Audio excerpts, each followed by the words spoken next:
अस्सलाम वालेकुम, मेरा नाम ताहिर अली है और मेरे यूट्यूब चैनल का नाम उर्दू सॉन्ग ज़ुबान है और मैं इस चैनल पे उर्दू तशरीहात अपलोड करता हूँ और मेरे चैनल को सब्सक्राइब करना ना भूलिएगा। बिस्मिल्लाहिर्रहमानिर्रहीम, अस्सलाम वालेकुम जी। दोस्तों, उम्मीद है आप लोग ठीक होंगे और आप लोगों की ज़िंदगी खुशियों के साथ गुजरी होगी। तो आप लोगों को मज़ीद ले चलता हूँ इस सबक की तशरीह की तरफ। यहाँ से आगाज़ करता हूँ कि मदरसों के क़ायम होने ने दफ़अतन कोई तब्दीली पैदा नहीं की।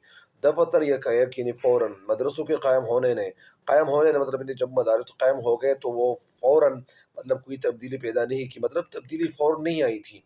निसाब तालीम करीबन वही रहा जो पहले था, और निसाबी तालीम यानी जो कोर्स था तो वो कोर्स वही रहा जो पहले था, तो वो वैसा रखा जो पहले मौजूद था। मतलब जो कोर्स पहले वो पढ़ा रहे थे तो इसी कोर्स को उन्होंने जारी रखा, उनको मतलब इन्हें मुरव्वज रखा। और ज़ाहिरी बात है कि कभी कभार कोर्स में कभी कभार वक्त लेना पड़ता है, जल्द नहीं तब्दील करते। तो यहाँ पे प्राइवेट तालीम गाहें उमूमन कायम रहीं। प्राइवेट तालीम गाहें मतलब इन्हें जो दरसगाहें थी वो उमूमन मतलब इन्हें आमतौर पर कायम रहीं। और हक़ यह है, यह हकीकत बात यह है कि जब तक उन पर कुछ ज़वाल नहीं आया, ज़वाल मतलब डाउनफॉल नहीं आया, तो तालीम भी नहायत तो उस अर्से जारी रही। उस अर्से मतलब इन्हें वो फैलाते रहे, तालीम को वो फैलाते रहे। लेकिन रफ्ता रफ्ता इन मदरसों में ख़ास ख़ास क़ायदों की पाबंदियाँ शुरू हुई, और रफ्ता रफ्ता मतलब आहिस्ता आहिस्ता इन मदरसों में, जिन मदारस में ये लोग पढ़ा रहे थे, तो वहाँ पे ख़ास ख़ास क़ायदों की पाबंदियाँ शुरू हुई। क़ायदा मतलब इन कानून के मुताबिक वो पाबंदी जो थी वो शुरू हुई। और सल्तनत उस्मानिया के ज़माने में तो गोया तालीम का एक जुदागाना कानून पास किया गया। सल्तनत उस्मानिया कौन सी इन्हें सल्तनत मुराद है? ये वही सल्तनत मुराद है कि सल्तनत उस्मानिया 1299 से लेकर 1922 तक इन्हें तुर्कों की जो कायम करदा एक वसी सल्तनत, जिसकी बुनियाद उस्मान बिन अर्तुगरुल ने रखी, और 623 साल तक 36 सलातीन की मतलब इन्हें उनकी बादशाही रही और वो हुकूमत करते रहे। और फिर ये हुआ कि कानून कानून पास किया गया। 8वीं सदी से पहले फ़ारिग तहसील होने के लिए एक ख़ास मुद्दत मुअय्यन हो चुकी थी। 8वीं सदी से पहले मतलब इन्हें 8वीं सेंचुरी से मतलब इन्हें पहले 800 साल से पहले 800 सदी से पहले मतलब इन्हें वो फ़ारिग तहसील होने के लिए, फ़ारिग तहसील मतलब इन्हें तालीम हासिल मुकम्मल करने के बाद एक ख़ास मुद्दत मुअय्यन हो चुकी थी। मुद्दत अरसा मुअय्यन मतलब यानी उसके लिए वो ख़ास हो चुकी थी। गो मुल्कों के एतबार से मुख्तलिफ थी। गो मुल्कों के एतबार से मतलब ये मुख्तलिफ थी। मसलन मगरिब, मोरक्को और वग़ैरह में 16 बरस और ट्यूनिस में 5 बरस तालिब इल्म को तालीमगाह में रहना लाज़मी था। तो ये तो जगहों के नाम हैं। मसलन ये मोरक्को किस जगह का नाम है? मोरक्को उस जगह का नाम है। मोरक्को का मतलब इन्हें मराकेश है, शुमाली अफ्रीका का एक मुस्लिम अक्सरियत मुल्क। और ट्यूनिस का मतलब इन्हें शुमाली अफ्रीका में बहिर रूम के वसाइल पर वाक़ एक मुल्क का नाम है। और इसी तरह इमला का तरीक़ा भी रफ्ता रफ्ता जाता रहा, मतलब यानी वो ख़त्म होता रहा। तीसरे दौर में इस बात ने तालीम को नहायत अबतर कर दिया। नहायत मतलब तीसरा जो दौर था तो उसने इस बात ने तालीम को अबतर कर दिया, मतलब इन्हें तबाह कर दिया, इनका बीड़ा गर्क कर दिया कि जो फ़न मकसूद बिज़ात न थे। मकसूद मतलब असल मकसद, मुद्दआ बिज़ात न थे, तो वो मसलन यानी नहव, सर्फ़, मंतिक और मंतिक व अमसाल ज़ालिका, इनकी तालीम में वो एहतमाम और मुशक़ाफ़िया होने लगी। यानी इसके मानी मैं आपको बताता चलूँ कि नहव के मानी है यानी जुमले में अल्फाज की सही तरतीब और बाहमी रब्त का इल्म, तो इसको मतलब इन्हें नहव कहते हैं। सर्फ अल्फाज की साख से, यानी अल्फाज की जो स्ट्रक्चर है से मुतालिक इल्म को सर्फ कहते हैं। इन अल्फाज की क्या स्ट्रक्चर है, अल्फाज कैसे बनेंगे।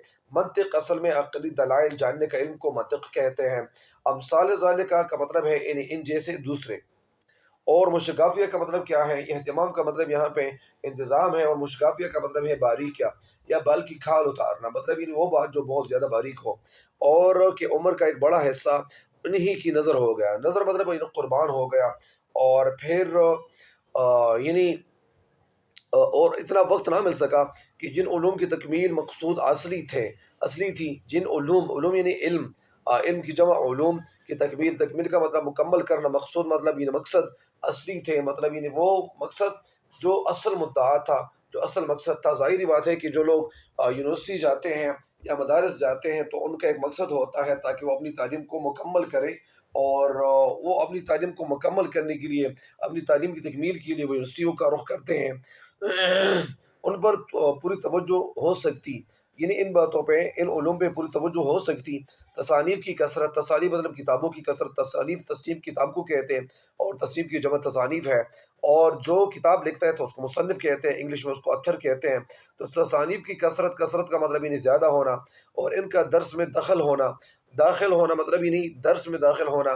جب وہ تصانیف زیادہ ہوں، کتابیں زیادہ ہوں، تو جب زیادہ کتابیں ہوں تو ظاہری بات ہے کہ زیادہ کتابوں کے لیے زیادہ وقت لینا پڑتا ہے، اور کبھی کبھار کچھ کتابیں ایسی بھی ہوتی ہیں کہ بہت مشکل ہوتی ہے۔ تو اسی وجہ سے مدرسے کے حوالے سے میں نے مطلب ان علماء سے میں ان کے ساتھ ایک تعلق رہا ہے۔ تو علماء نے میں نے ان سے پوچھا بھی ہوں کہ یار یہ جو آپ لوگ تعلیم حاصل کریں مدرسے میں، تو وہ کہتے ہیں کہ مدرسے کی تعلیم بڑی مشکل تعلیم ہوتی ہے، وہ کوئی آسان کام نہیں ہوتا، ایک ایک چیز کو مطلب ازبر کرنا پڑتا ہے، یاد کرنی پڑتی ہے، اور رٹے لگانے پڑتے ہیں۔ اس بات نے بھی نہایت ضرر پہنچایا، ضرر مطلب انہیں نقصان پہنچایا۔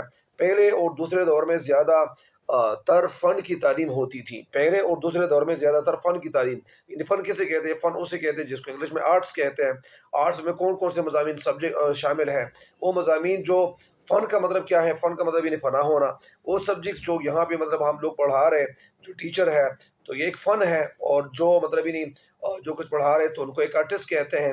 لیکن یہاں پہ تو ہم لوگ تو ٹیچر ہیں، ہم بھی ایز اے فن کے طور پر مطلب ان کو پڑھا رہے ہیں۔ لیکن تیسرے دور نے کتابی تعلیم کی بنیاد ڈالی، بنیاد مطلب یعنی اس کا ایک بیس بنا ڈالا، جس میں اصلی مسائل سے زیادہ کتاب کی عبارت مطلب یعنی وہ جو ان کی اصل جو عبارت ہوتی ہے، تو وہ کتاب کی عبارت اور ان کی متعلقات سے بحث ہوتی تھی۔ متعلقات کیسے کہتے ہیں؟ متعلقات تو تعلق کو بھی کہتے ہیں، لیکن متعلقات کا مطلب یہ بھی ہے کہ ان کے ساتھ جو متعلق جو باتیں ہوتی ہیں، جو علوم ہوتے ہیں، جو لوگ مطلب حاصل کرتے ہیں، یا متعلقات کا مطلب وہ بھی ہے کہ وہ چیزیں جو کسی دوسری چیز سے تعلق رکھتی ہوں، مطلب نہیں اسے ظاہری بات ہے کہ متعلق کہتے ہیں۔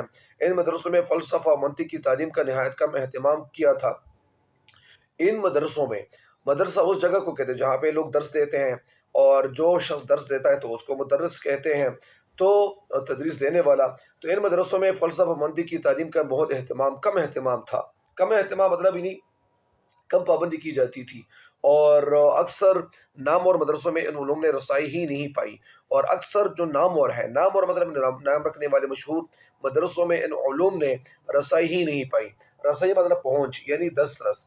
تو یہاں تک تو یہ تشریح کر چکا ہوں، انشاءاللہ مزید ویڈیو بھی اپلوڈ کرتا جاؤں گا۔ تب تک کے لیے مجھے دیجیے گا اجازت، اللہ نگہبان۔